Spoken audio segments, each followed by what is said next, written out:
अस्सलाम वालेकुम। Chapter number 10 forms and functions in plants और टॉपिक है हमारा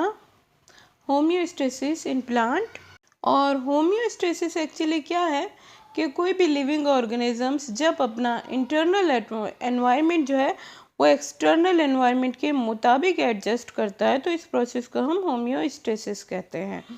और होम्योस्टेसिस के डिफरेंट एस्पेक्ट्स हैं, जिनमें से आज जो हम डिस्कस करने जा रहे हैं वो है एक्चुअली ऑस्मोटिक एडजस्टमेंट या ऑस्मो रेगुलेशन, यानी प्लांट सेल के अंदर जो वाटर बैलेंस है उसकी एडजस्टमेंट को हम आज डिस्कस करेंगे। Changing in environmental conditions are the big threat for plant and cause severe stress on them, यानी जो बदलते हुए हालात या मौसम वगैरह, कभी सर्दी गर्मी बाहर ख़ज़ा, ये प्लांट के ऊपर डिफरेंट टाइप के असरार डालते हैं। अगर पानी की कमी हो जाए तो ये पौधे के लिए एक बहुत बड़ा थ्रेट होता है, जो कि पौधे पर मुख्तलिफ असरात डालता है और पौधा इनसे मुकाबला करने के लिए अपने अंदर डिफरेंट टाइप की एडेप्टेशंस करता है। Plants cope these stresses by adaptations और adjustment that enable them to survival in the stressful conditions, यानी अब इन हालात से निपटने के लिए प्लांट जो है वो अपने अंदर डिफरेंट टाइप की चेंजेस करेगा और एडेप्टेशंस करेगा और इन हालात से का एक्चुअली मुकाबला करेगा जो कि स्ट्रेसफुल हालात हैं। किस तरह से ये इन हालात का मुकाबला करेगा? Actually they require metabolism to maintain internal conditions of plant, यानी प्लांट्स का जो मेटाबॉलिक एक्टिविटीज़ होती हैं ये उनमें कुछ तब्दीलियां करके एक्चुअली इन हालात का मुकाबला करेगा। This set of metabolic functions is called homeostasis, और जो डिफरेंट मेटाबॉलिक एक्टिविटीज़ हैं उनके एक सेट को हम होम्योस्टेसिस का नाम देते हैं, जिसमें वो अपने अंदर डिफरेंट टाइप की चेंजेस कर रहा होता है। Osmotic adjustment is a beneficial mechanism for water stress and salinity, यानी अगर प्लांट जो है उसे पानी की कमी हो जाए या जहाँ वो ग्रो कर रहा है वहाँ सॉल्ट की ज़्यादती हो जाए, तो इस कंडीशंस के अंदर प्लांट अपने मेटाबॉलिक एक्टिविटीज़ में कुछ तब्दीलियाँ पैदा करता है जो प्लांट के लिए फ़ायदेमंद होती हैं। It is a useful drought tolerance in response to drought conditions और saline stress. Many plants accumulate organic solutes to lowering the osmotic potential, यानी ड्राउट स्ट्रेस या सलाइन स्ट्रेस से निपटने के लिए या उस कंडीशंस में ज़िंदा रहने के लिए प्लांट अपने अंदर क्या करते हैं कि डिफरेंट टाइप के जो सेकेंडरी मेटाबोलाइट्स या डिफरेंट टाइप के सॉल्यूट्स हैं उनको प्रोड्यूस कर लेते हैं, जिनमें प्रोलीन वगैरह शामिल हैं, और उनकी प्रोडक्शन की वजह से क्या होता है कि प्लांट का ऑस्मोटिक पोटेंशियल कम हो जाता है और पानी जो है वो एक्सटर्नल एनवायरनमेंट से प्लांट सेल्स के अंदर दाखिल होता है। Osmoregulation is one of the important aspects of homeostasis. It involves maintaining a balance between water and solute content of cell, यानी होम्योस्टेसिस के अंदर सेल के अंदर डिफरेंट टाइप के सॉल्यूट्स और वाटर के बैलेंस को मेंटेन किया जाता है कि ये ना हो कि पानी एक्चुअली सेल के अंदर से निकल कर और बाहर की तरफ मूव करने लगे, यानी एक्सोऑस्मोसिस का प्रोसेस ना हो जाए, जिसकी वजह से प्लांट्स में विल्टिंग हो जाए और एक्चुअली प्लांट की डेथ ना हो जाए। तो इस चीज़ को मेंटेन करना बहुत ज़रूरी है कि प्लांट के अंदर पानी और सोल्यूट का बैलेंस इस तरह बरकरार रहे कि पानी हमेशा बाहर से अंदर की तरफ, सेल के अंदर की तरफ मूव करे और इतनी मिकदार में ही मूव करे जो कि सेल के लिए नुकसानदाह ना हो। In case of plant cell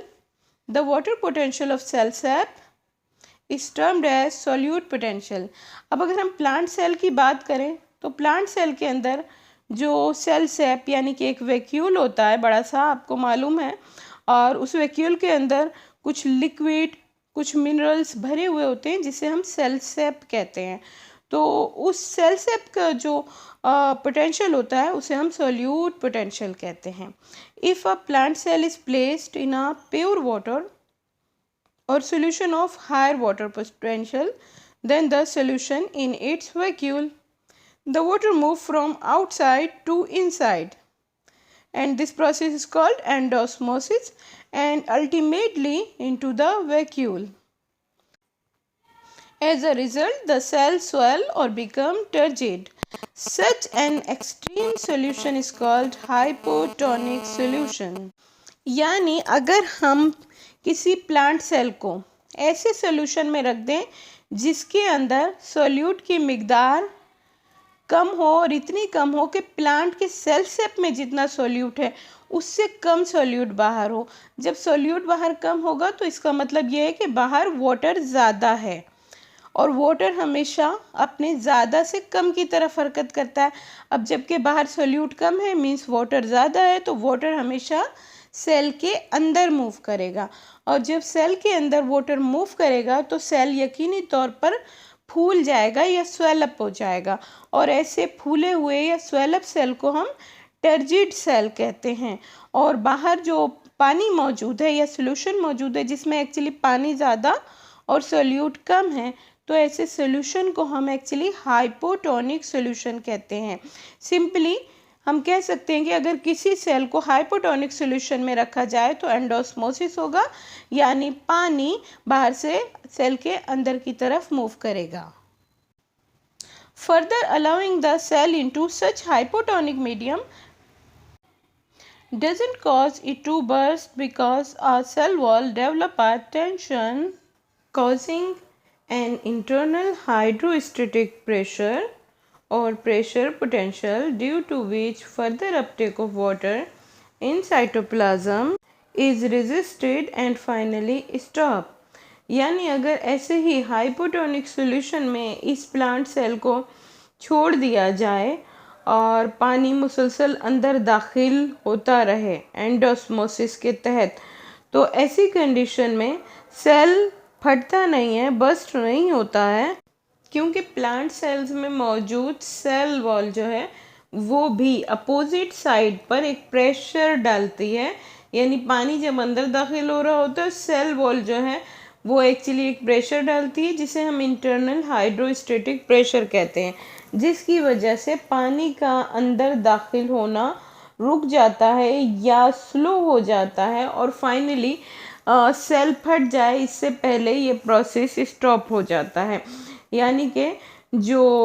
endosmosis है वो बराबर हो जाता है हाइड्रोस्टेटिक प्रेशर के और फिर पानी ना सेल से बाहर आता है और ना सेल के अंदर जाता है।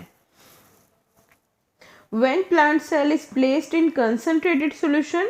और hypertonic solution, actually hypertonic solution ऐसा सॉल्यूशन होता है जिसके अंदर